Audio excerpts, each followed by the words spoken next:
राज्य में तृतीय पर्याय निर्वाचन पर विज्ञप्ति सह नामांकन प्रक्रिया आरंभ। प्रार्थीपत्र दाखल पर पटुआर में बाहरुंट हेवीवेट।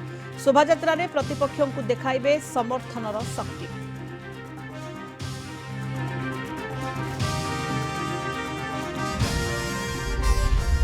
राज्य राजनीति में तृतीय पर्याय निर्वाचन गुरुत्वपूर्ण। संबलपुर, भुवनेश्वर, कटक और पुरी समेत 6 लोकसभा और 42 विधानसभा आसन पर पड़िबो भोट। मत सब्यस्त करेंगे राज्यर प्राय 30% भोटर।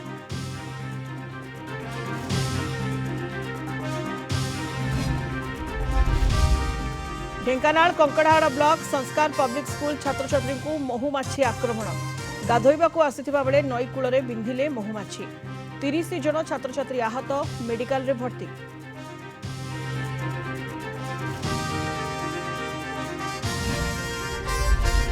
असह्य होउछि ग्रीष्म प्रवाह। राति न पाहुणु आकाशरू खसुछि अग्निपिंडुळा। 36 डिग्री 8:30 सुधा बारिपदा बालेश्वर सबुठु उत्तप्त। आज 45 छुई पारे तापमात्रा।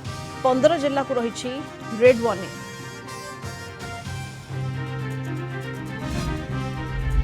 प्रबल तातीरे आउटुपाउटु जीवजंतु पानी टोपाई जंगल छाड़ी गाँ मुहां हाथीपल। भंजनगर उत्तर घुमुसरा बनखंडर जयमंगल गाँ को चली आसुछंती गजराज। गात खोली पानी व्यवस्था करुछि वन विभाग।